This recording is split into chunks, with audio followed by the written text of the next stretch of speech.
Isso aí, pessoal. Aqui quem fala é o professor Bruno, eu sou professor de Química do Objetivo e agora faremos a resolução da Unesp, da segunda fase da Unesp, né, e as questões de Química que foram trazidas por ela. A Unesp é sempre uma prova bem equilibrada, ela não cobra muita profundidade, mas as questões são bem pertinentes, os assuntos são ótimos, a prova foi boa, com certeza. Espero que você tenha ido bem nessa prova e agora a gente vai resolver as questões juntos aqui, tá certo? Vejamos a nossa primeira questão, que foi a questão 16 da prova, tá? Ele fala, em 4 tubos de ensaio, contendo iguais volumes de soluções aquosas ácidas de HCl, com mesma concentração em mol por litro, foram acrescentadas iguais quantidades em mol de 4 substâncias diferentes. Tudo na forma de pó, como ilustra a imagem. Então você tem lá os tubos de ácido clorídrico, foram adicionados magnésio, alumínio, bicarbonato de sódio e carbonato de magnésio. Ok, vamos ver o que o item pede, os itens, né, pedem.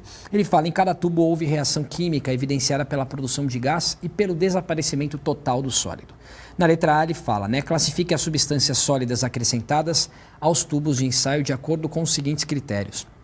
Critério 1, aquelas que são boas condutoras de eletricidade. E critério 2, aquelas que apresentam ligações covalentes. Então vejamos, né? Você tem aqui a adição das substâncias nos tubos e as que têm capacidade de conduzir eletricidade no estado sólido são justamente os 2 metais envolvidos, magnésio e alumínio.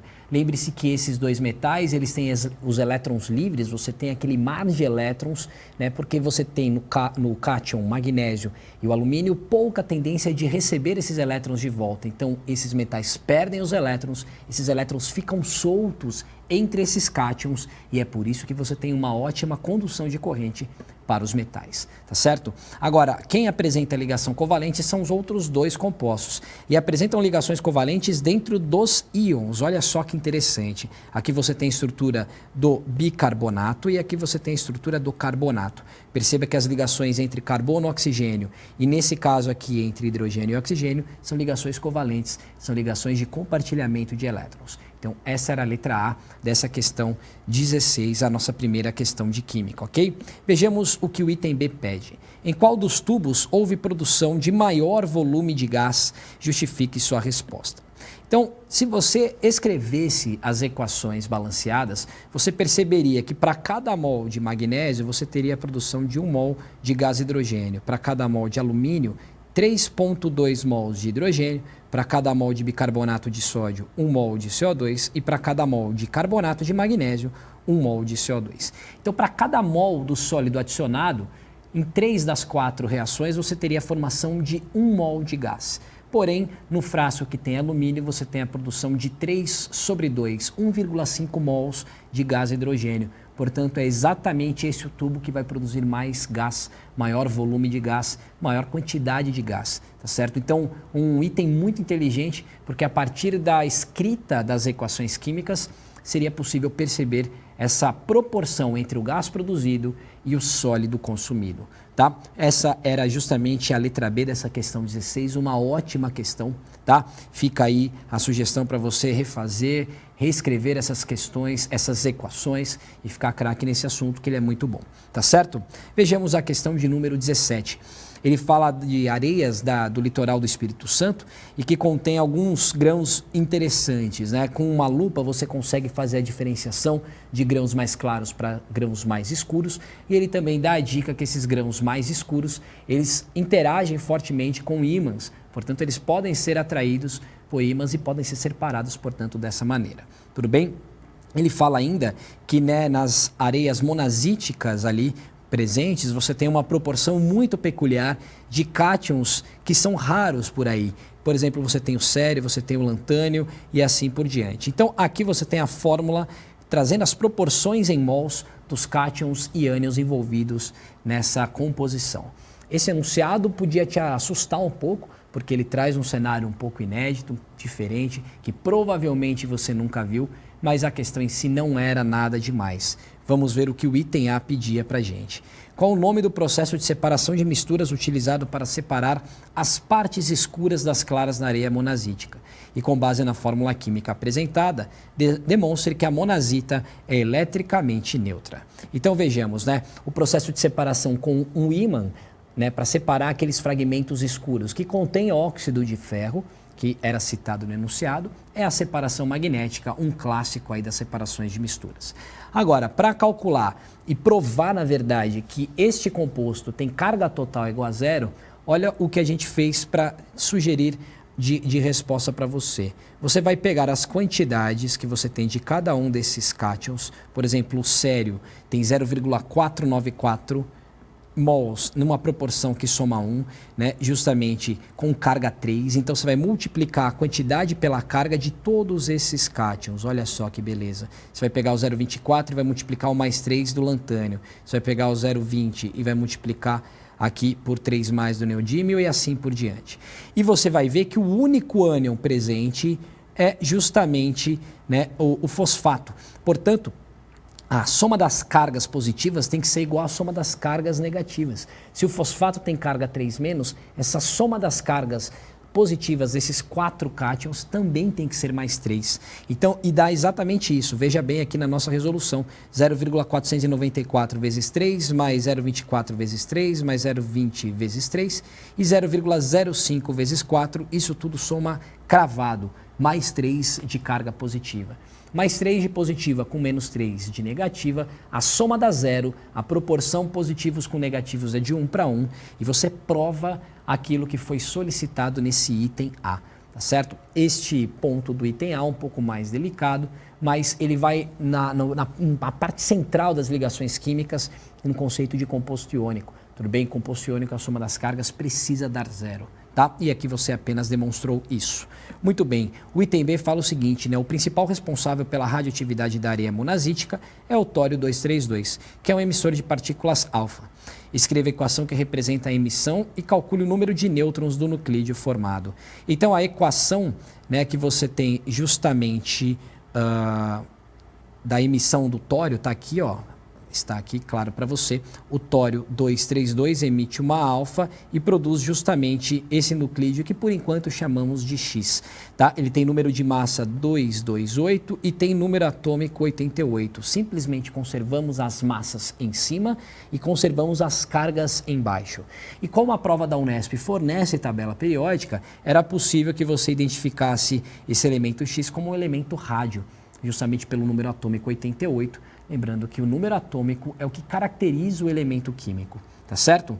Bom, e aí ele pede para você calcular o número de nêutrons desse rádio formado. Se ele tem número de massa 228 e número atômico, ou seja, número de prótons 88, você faz a subtração desses dois valores e chega no valor de 140 nêutrons. É isso que você tem nesse nuclídeo formado, tá certo?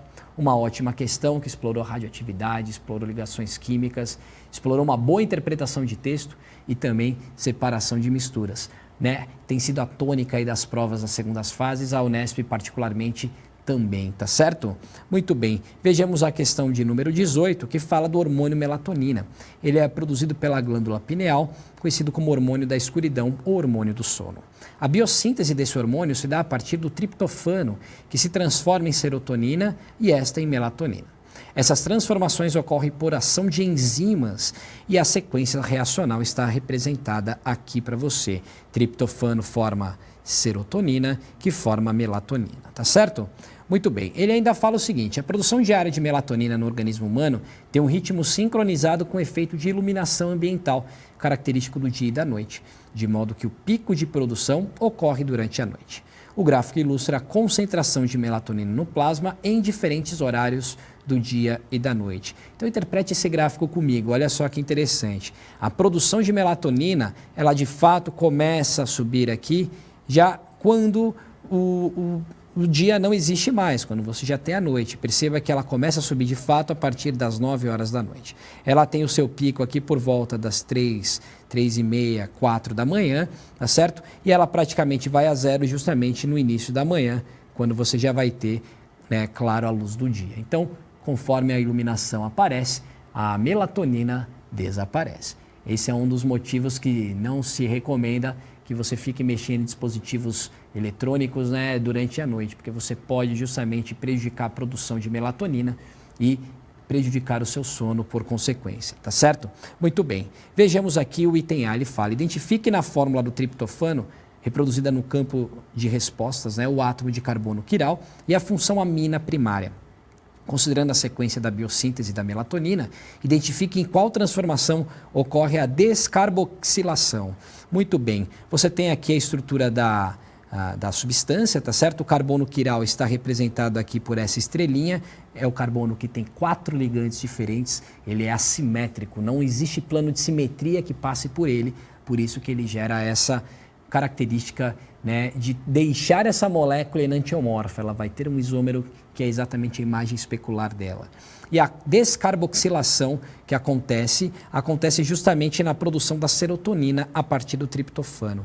Se você olhar aqui, ó, você tem essa, né, função orgânica ácido carboxílico caracterizada pela carboxila. E sem contar também que é justamente essa substância que tem a amina primária, representada aqui pelo NH2. Então, a letra A, o item A, é um pool de perguntas, né? Ele fez várias perguntas para você e todas elas estão respondidas aqui nesse item A, nessa nossa resolução, ok? O item B fala o seguinte: considerando o gráfico e sabendo que 1 picograma vale 10 a menos 12 grama, calcule a quantidade em mol e o número de moléculas de melatonina presentes em cada ml de plasma humano às 8 horas da manhã. Então vejamos, às 8 horas da manhã você tem uma concentração, a partir do gráfico, de 25 picogramas por ml, tá certo, de sangue. Então você converte isso para uma proporção em gramas por ml, né? Você substitui o pico, que é um múltiplo de 10 por 10 a menos 12, tá certo? Vejamos o que a gente pode fazer agora com esses valores. 1 mol de melatonina tem 232 gramas, a massa molar foi fornecida lá no início do enunciado. Então, quantos mols de melatonina você tem em 25 vezes 10 a menos 12 gramas, que é justamente o que você teria em 1 ml de plasma sanguíneo às 8 da manhã. Então, você chega num valor aproximado, arredondado, de 1,08 vezes 10 a menos 13 mol de melatonina. Você teria uma dízima nesse número, então a gente, né, cortou essa dízima justamente na segunda casa decimal, ok? Bom, ele pediu também o número de moléculas, né, desses 25 vezes 10 a menos 12 gramas de melatonina. Então, você pode pegar esse número de mols que a gente acabou de calcular e multiplicar pela constante de Avogadro, que nesse caso vai te dar os 6 vezes 10 a 23 moléculas por mol de substância. Cortando mol com mol, olha só que maravilha, você chega num número que de fato está explícito em número de moléculas. E esse valor dá 6,48 vezes 10 à 10ª potência em moléculas, tá certo? Muito bem, essa foi a prova da Unesp. São boas questões que a gente resolveu, questões muito clássicas, os itens também foram bem claros, então a gente sempre gosta da prova da Unesp, uma prova muito bem feita. Eu espero que você tenha feito uma ótima prova. Aquilo que eventualmente você tem errado, sempre confira a nossa resolução aqui para que você aprenda e não repita esse erro, tá certo? A gente se vê numa próxima oportunidade e até mais.